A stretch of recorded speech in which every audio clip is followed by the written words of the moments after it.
Hello दोस्तों, उम्मीद है आप सब अच्छे होंगे। तो ये आरू की ये हमारी दूसरी क्लास थी। ये दूसरी क्लास दूसरा सेशन है। ठीक है, पहली क्लास में मैंने आपके प्रीवियस ईयर क्वेश्चंस डाले थे और जब लगातार ये सीरीज जो है तब तक चलती रहेगी जब तक सारे प्रीवियस ईयर क्वेश्चंस जो आपके हैं कंप्लीट ना करा दिए जाएं। और जैसे ही ये नोटिफिकेशन मतलब नोटिफिकेशन आ जाएगी आरो की, आपका वहाँ से ही प्रैक्टिस शुरू हो जाएगा। ठीक है, तो अभी तो प्रीवियस ईयर क्वेश्चन करा रहे हैं ताकि आपको एक आइडिया हो जाए कि किस तरह का पेपर आरो या विभाग बनाता है। ठीक है, इसके बाद से प्रैक्टिस शुरू हो जाएगी। तो चलिए स्टार्ट करते हैं। तो आपको सबसे पहले ये पता होना ज़रूरी है कि इसमें 6 टॉपिक जो हैं आते हैं आरो के सेशन में, जिसमें से पहला है विलोम शब्द। ठीक है, दूसरा पर्यायवाची है, तीसरा तत्सम तद्भव से आता है, चौथा क्या है विशेष और विशेषण, पांचवा वाक्य और बर्तनी शुद्धि, यानी कि वाक्य में शुद्धि अशुद्धि तो आती है, साथ में वर्ड्स भी आते हैं। ठीक है, शब्द भी आएंगे जिसमें शुद्धि अशुद्धि आएगी। ठीक है, इसके अलावा अनेक शब्दों के एक शब्द। तो ये कुल मिला के 6 टॉपिक जो हैं आरो में कवर किए जाते हैं। तो चलिए पहले क्वेश्चन के साथ बढ़ते हैं। तो सबसे पहले शुरू करते हैं विलोम शब्दों के साथ। तो विलोम में पहला शब्द है स्थूल। ठीक है, तो पहला शब्द है स्थूल और इसे हमें क्या बताना है, इसे आपको इसमें बताना है कि इसमें कौन सा जो है विलोम नहीं होगा। स्थूल का कौन सा विलोम नहीं होगा। तो सूक्ष्म, तन्वी, दुर्बल या शाश्वत। तो इसका उत्तर क्या हो जाएगा, इसका उत्तर हो जाएगा ऑप्शन नंबर डी। ठीक है, ऑप्शन नंबर डी इसका उत्तर हो जाएगा शाश्वत। शाश्वत जो है ये स्थूल का विलोम नहीं होगा। स्थूल का विलोम सूक्ष्म भी होगा, तन्वी भी होगा, दुर्बल भी होगा, जबकि शाश्वत जो है वो किसका विलोम होता है, शाश्वत विलोम होता है नश्वर का। ठीक है, चलिए आगे बढ़ते हैं दूसरे क्वेश्चन के साथ कि पृथक का सही विलोम है एकत्र, संयुक्त, थकित या सुघटित। इन चारों में से पृथक का विलोम क्या हो जाएगा। तो पृथक का विलोम होगा ऑप्शन नंबर बी, यानी कि संयुक्त जो है ये पृथक का विलोम हो जाएगा। जबकि जो एकत्र है, ठीक है, एकत्र, क्योंकि ये कंफ्यूजन होगा ए और बी में, जो ए है इसका एकत्र का जो है विलोम क्या हो जाएगा, ये इसका विलोम होगा अस्त व्यस्त। ठीक है, अस्त व्यस्त या फिर छितरना। ठीक है, एक इसका अन्य विलोम विकीर्ण भी होता है। तो ये एकत्र के विलोम है, तो यहाँ कंफ्यूज मत होइएगा। ठीक है, पृथक का विलोम क्या हो जाएगा, पृथक का विलोम संयुक्त हो जाएगा। अगले प्रश्न की तरफ बढ़ते हैं। निम्नलिखित में एक शब्द उपयोग का विलोम है। उपयोग का विलोम बताना है आपको, इसका विलोम क्या हो जाएगा उपयोग का विलोम, समुपयोग, निरुपयोग, सदुपयोग या अनुपयोग। तो बात करें उपयोग की, तो ठीक है, निरुपयोग, निरुपयोग और अनुपयोग।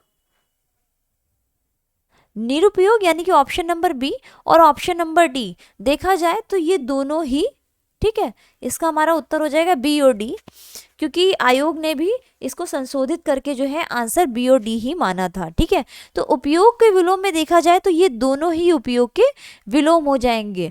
जबकि सदुपयोग का जो विलोम होता है वो क्या होता है, सदुपयोग का विलोम दुरुपयोग।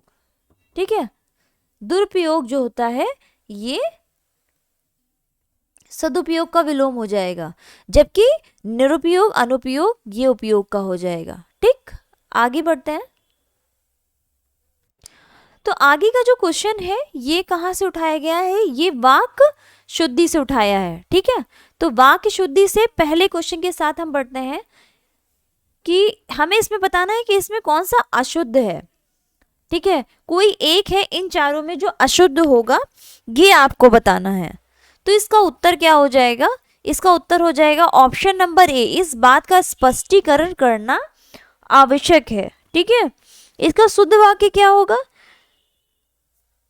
इसका शुद्ध वाक्य होगा इस बात का स्पष्टीकरण आवश्यक है। ठीक है, करना जो है ये एक तरह से अनावश्यक इसका उपयोग हुआ है। बाकी ऑप्शन नंबर बी, सी और डी ये तीनों ही जो है ये सही होंगे। अगले क्वेश्चन की तरफ बढ़ते हैं। निम्नलिखित में शुद्ध वाक्य है, आपको बताना है। अब इसमें आपको क्या बताना है, शुद्ध। उसमें क्या पूछा था, उसमें अशुद्ध पूछा था, इसमें आपको शुद्ध बताना है। ठीक है, इसका मतलब है कि इन चारों में कोई एक शुद्ध है, बाकी सारे अशुद्ध हैं। तो वो शुद्ध वाक्य कौन सा होगा? तो पहला है कि भारत कभी ब्रिटेन के अधीन था। ठीक है, और दूसरा है निरपराधी व्यक्ति को दंड नहीं मिलना चाहिए। तीसरा है बादशाह ने मुक्त हस्त दान दिया। और चौथा है कि उसे पैतृक संपत्ति में हिस्सा नहीं मिला। तो इसका उत्तर क्या हो जाएगा? उत्तर हो जाएगा ऑप्शन नंबर सी जो है, ये हमारा उत्तर हो जाएगा, क्योंकि ये वाक्य जो है शुद्ध होगा। अच्छा, बाकी सब में क्या त्रुटि है? तो देखा जाए कि भारत कभी ब्रिटेन के अधीन नहीं होता है, अधीन नहीं होता है, यहाँ पर अधीन होता है। ठीक है, अधीन होता है, ये ध्यान रखिएगा। क्या होता है? अधीन। ये बर्तनी शुद्धि में भी पूछा जा चुका है क्वेश्चन। अच्छा, अगले क्वेश्चन की तरफ पढ़ते हैं। निरपराधी व्यक्ति, ठीक है, निरपराधी नहीं होगा, निरपराध व्यक्ति। ठीक है, निरपराध व्यक्ति को दंड नहीं मिलना चाहिए। और इसी तरह से पैतृक संपत्ति नहीं होता, पैतृक संपत्ति होता है। ठीक है, पैतृक संपत्ति होता है। तो ये त्रुटि आप देख पा रहे होंगे कहाँ है, और उत्तर क्या हो जाएगा? उत्तर है ऑप्शन नंबर सी। ठीक है, निम्नलिखित शब्दों में बर्तनी की दृष्टि से कौन सा शब्द अशुद्ध है? ठीक है, एक अशुद्ध है, बाकी शुद्ध है। तो बर्तनी शुद्धि का यहाँ क्वेश्चन पूछा जा रहा है। अभी जैसा कि मैंने आपको बताया था वहां पे, बर्तनी, देखिए वाक्य में इसी तरह से शुद्धियां आती हैं, या तो व्याकरण अशुद्धि होगी, ठीक है, या फिर बर्तनी अशुद्धि होगी। ठीक है, और ये देखिए वही क्वेश्चन यहाँ पर भी पूछा गया। सब पुष्पांजलि देखा जाए तो ये सही है, भास्कर भी सही लिखा हुआ है। निरपराध होता है, निरापराध नहीं होता है, निरपराध। ठीक है, उत्तर क्या हो जाएगा? निरपराध। और उज्जवल भी सही है, तो इसका उत्तर क्या होगा? Option number B. माफ कीजिएगा, ये ऑप्शन ऊपर नीचे हो गया। ठीक है, तो इसका उत्तर क्या हो जाएगा? ऑप्शन नंबर बी हो जाएगा। फिर से हमें अशुद्ध बर्तनी का चयन करना है, तो इसमें कौन सी अशुद्ध है ये आपको बताना है। ठीक है, तो वार्डम में ये भी सही है, उत्कर्ष ये भी सही है, वैमनस्य ये भी सही है। अच्छा, मिथिलेश कुमारी, तो क्या ये सही लिखा हुआ है? नहीं, मिथिलेश कुमारी ऐसे नहीं, मिथिलेश कुमारी होता है। ठीक है, मिथिलेश यानी था में छोटी की मात्रा जो कि यहाँ मिसिंग है। ठीक है, इस तरह से मिथिलेश कुमारी लिखा जाता है। तो इस तरह से उत्तर भी हमारा क्या हो गया? डी हमारा उत्तर हो गया। अप्रमेय किस वाक्य के लिए एक शब्द है? यहाँ पे हम, अब ये क्वेश्चन कौन से आ गए हैं? अनेक शब्दों का एक शब्द, जिसे इंग्लिश में हम क्या कहते हैं? वन वर्ड सब्स्टिट्यूशन, है ना, वन वर्ड सब्स्टिट्यूशन। ये अब इसमें आपको बताना है अप्रमेय, अप्रमेय किस वाक्य के लिए एक शब्द है? तो इसका उत्तर क्या हो जाएगा? अप्रमेय। अप्रमेय मतलब जो तौला या नापा ना जा सके। ठीक है, यानी कि ए सही है। अप्रमेय का उत्तर मतलब क्या हो जाएगा आंसर? जो तौला या नापा ना जा सके। जबकि अगर आप गौर करें तो ऑप्शन नंबर सी जो है, जो प्रमाण से सिद्ध ना हो सके, इसे भी अप्रमेय कहते हैं। ठीक है, और ये पूछा गया था आरओ के 2017 के क्वेश्चन में, जिसमें आयोग ने जो है उत्तर क्या माना है? आयोग ने ए और सी, ठीक है, ए और सी इन दोनों को ही उत्तर माना है। तो जो आयोग ने माना है वही हमें मान के चलना ही पड़ेगा। किसी पर विजय प्राप्त करने की इच्छा रखने वाला, इसके लिए वाक्यांश एक शब्द क्या होगा? किसी पर विजय प्राप्त करने की इच्छा रखने वाला, तो इसका उत्तर हो जाएगा जिगीषु। ठीक है, जिगीषु जो होता है वो किसी पर विजय प्राप्त करने की इच्छा रखने वाला होता है। ठीक है, वहीं पर जो जीत लाया गया हो, विजित के लिए क्या होगा? जो जीत लिया गया हो। ठीक है, ये विजित के लिए एक शब्द होगा। और विजेता जो जीतता है, ठीक है, जो विजय प्राप्त करता है, मतलब जो जिसने विजय प्राप्त की हो वो कौन होता है, वो विजेता होता है। इसी तरह से जिज्ञासु, जिज्ञासु के लिए क्या होगा, जानने की इच्छा रखने वाला। जानने की इच्छा रखने वाले के लिए एक शब्द क्या होगा, जिज्ञासु। ठीक है, याद रहेगा। चलिए, जो स्त्री सूर्य भी ना देख सके उसके लिए वाक्यांश एक शब्द क्या होगा, असूर, असूर्यम पश्या। ठीक है, जो स्त्री सूर्य भी ना देख सके उसके लिए असूर्यम पश्या। अच्छा, अब हम बात करेंगे शास्त्राज्ञ। शास्त्राज्ञ के लिए क्या होगा, तो जो शास्त्र को अच्छी तरह जानने वाली। ठीक है, शास्त्र को अच्छी तरह जानने वाली, वाला नहीं, अच्छी तरह जानने वाली, उसके लिए क्या शब्द आएगा, शास्त्राज्ञा। ठीक है, स्त्रैण के लिए क्या आएगा, स्त्री के वश में रहने वाला, स्त्री के वश में रहने वाले के लिए क्या आएगा, एक शब्द स्त्रैण। और दुर्निर्वाह, दुर्निर्वाह मतलब जो जल्दी रोका या हटाया ना जा सके। ठीक है, जो जल्दी रोका या हटाया ना जा सके, इसके लिए एक शब्द होगा दुर्निर्वार, या जिसका निवारण ना हो सके। बारात का तत्सम रूप,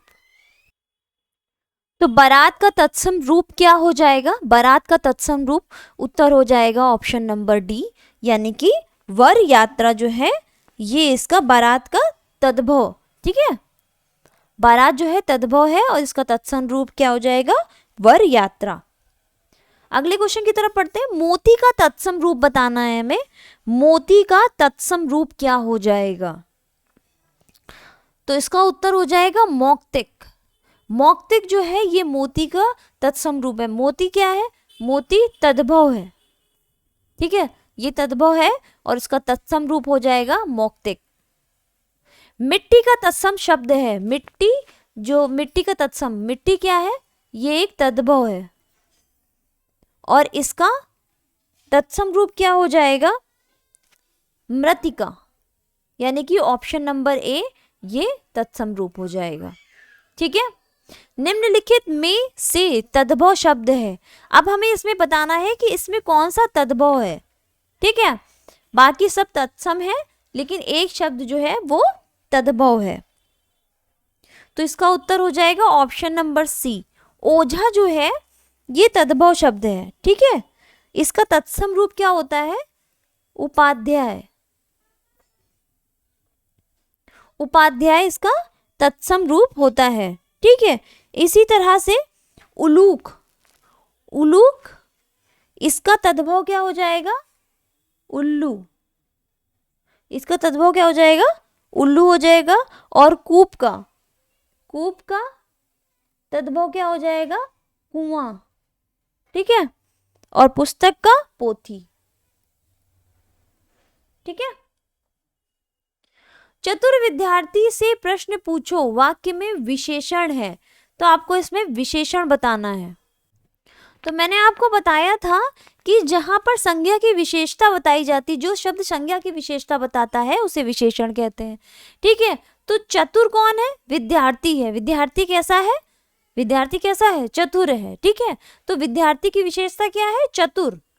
ठीक, तो उत्तर भी क्या हो जाएगा, ऑप्शन नंबर सी इसका उत्तर हो जाएगा। ठीक है, और विद्यार्थी क्या है, विद्यार्थी संज्ञा है, और संज्ञा को ही क्या कहा जाता है, संज्ञा को ही विशेष्य कहा जाता है। ठीक है, कंफ्यूज मत होइएगा, संज्ञा को ही विशेष्य कहा जाता है। वह आदमी जो कल आपके घर आया था बहुत बड़ा ठग है। उपर्युक्त वाक्य में आपको बताना है कि कितने विशेषण हैं। अब हमको इसमें बताना है कि कितने विशेषण हैं। ठीक है, तो इसमें जब हम विशेषण मैं बताऊंगी आपको डिटेल में, तो तब मैं आपको इसके कुछ जो नियम है, कुछ नियम है जो समझाऊंगी कि विशेषण में होता क्या है। तो इसमें क्या है कि इसमें उत्तर अगर हम बताएं तो 4 विशेषण है, ठीक है। 4 विशेषण कौन कौन से हो जाएंगे, तो ये वह, आदमी कौन, वह जो है ये सर्वनाम विशेषण है, ठीक है, ये सर्वनाम विशेषण है। तो ये पहला विशेषण हो गया, ठीक है। इसके बाद दूसरा विशेषण जो, ठीक है, जो ये दूसरा विशेषण हो गया। इसके बाद हम बात करें आपके, ठीक है, घर किसका, आपके, तो ये तीसरा विशेषण हो गया, ठीक है। और चौथा विशेषण कौन सा हो जाएगा, बड़ा, ठीक है, बड़ा, ये चौथा विशेषण हो गया। तो ये 4 विशेषण हो गए। अब यहाँ पे आप ये सोच रहे होंगे कि यहाँ बहुत लिखा हुआ है, ठीक है, तो जो बहुत होता है ये विशेष विशेषण होगा, सॉरी प्रविशेषण होगा, ठीक है। जो विशेषण की भी विशेषता बताता है उसे प्रविशेषण कहते हैं। तो बहुत जो है ये प्रविशेषण की श्रेणी में आएगा, ठीक है। तो कंफ्यूज, तो यहाँ कितने विशेषण हो गए, ये 4 विशेषण होंगे। तो उत्तर हो जाएगा ऑप्शन नंबर सी। अगला क्वेश्चन है, दुष्चरित्र व्यक्ति से संबंध नहीं रखना चाहिए। इस वाक्य में जो प्रयुक्त दुष्चरित्र शब्द है वो व्याकरण की दृष्टि से किस संवर्ग में है, आपको बताना है ये किस संवर्ग में है। तो दुष्चरित्र व्यक्ति कैसा, दुष्चरित्र वाला, ठीक है। तो ये यहाँ पर इसका उत्तर भी क्या हो जाएगा, इसका उत्तर हो जाएगा कि ये विशेषण है, ठीक है। ये व्यक्ति की विशेषता बता रहा है, तो व्यक्ति के चरित्र के बारे में बता रहा है कि व्यक्ति का चरित्र कैसा है, वो दुष्चरित्र वाला है, ठीक है। तो इसका ऑप्शन उत्तर हो जाएगा ऑप्शन नंबर सी। क्वेश्चन है, निम्नलिखित में से खर का पर्याय शब्द नहीं है, दुष्ट, गधा, तिनका या तेज। तो इसमें उत्तर बताना है कि क्या नहीं होगा। तो खर, ठीक है, यहाँ शब्द क्या आ रहा है, खर, ठीक है। तो खर का पर्यायवाची क्या नहीं है। देखिए दुष्ट की बात की जाए तो ये खर का ना होके ये खल का पर्यायवाची होता है, ठीक है, ये खल का पर्यायवाची होता है, ना कि खर, ठीक है। खर जैसे खच्चर, ठीक, तो ये कहाँ से आता है, ये गधा, ठीक, तिनका, तेज, ये क्या होता है, ये खर शब्द के पर्यायवाची होते हैं, ठीक। अच्छा, अब आगे क्वेश्चन की तरफ बढ़ते हैं। तो कौन सा शब्द घोड़ा का पर्यायवाची हमें बताना है कि नहीं है, बाजी, तुरंग, शार्दूल या है, इसमें से कौन सा जो है ये घोड़ा का पर्यायवाची नहीं है। तो वाजी, तुरंग और है जो है ये तो घोड़ा के पर्यायवाची हैं, जबकि शार्दूल जो है, अगर हम शार्दूल की बात करें तो ये, ठीक है, ये उत्तर भी है हमारा, और शार्दूल जो है ये हमारा घोड़ा का पर्यायवाची ना होके किसका पर्यायवाची होगा, ये होगा सिंह का पर्यायवाची, ठीक है, ये सिंह का पर्यायवाची होगा, ठीक। चलिए अगले क्वेश्चन की तरफ बढ़ते हैं। अगला है, टीका शब्द का पर्याय है व्याख्या, आलेख, टेकुआ या तकली। तो टीका शब्द का पर्यायवाची बताना है, तो टीका शब्द का पर्यायवाची क्या हो जाएगा, व्याख्या हो जाएगा, ठीक है, व्याख्या। इसके अन्य पर्यायवाची और कौन से हो जाएंगे, वर्णन हो जाएगा, ठीक, वर्णन हो जाएगा, विवेचन, इसके अलावा, ठीक है। तो ये किसके हो गए, ये व्याख्या के पर्यायवाची हो जाएंगे, ठीक है। तो ये कुछ क्वेश्चंस जो थे ये प्रीवियस ईयर के, अच्छा प्रीवियस ईयर के क्वेश्चंस जो मैं बार बार आपको कह रही हूँ, तो प्रीवियस ईयर क्वेश्चन डालने का मतलब समझ रहे हैं। देखिए ये गलती बिल्कुल मत करिएगा कि बिना प्रीवियस ईयर क्वेश्चंस के आप किसी भी एग्जाम में या किसी भी एग्जाम में आप ऐसे ही उतर रहे हैं, ठीक है। ये तो वो वाली बात हो गई कि बिना हथियार के ही आप किसी भी मैदान, युद्ध के मैदान में उतर जाना, ठीक है। तो प्रीवियस ईयर एक तरह से हमारे लिए हथियार है, क्योंकि जब तक आपको यही नहीं पता होगा कि किस तरह के हथियार इसमें यूज किए जाते हैं, तो जाहिर सी बात है आप चलाओगे कैसे, ठीक है ना।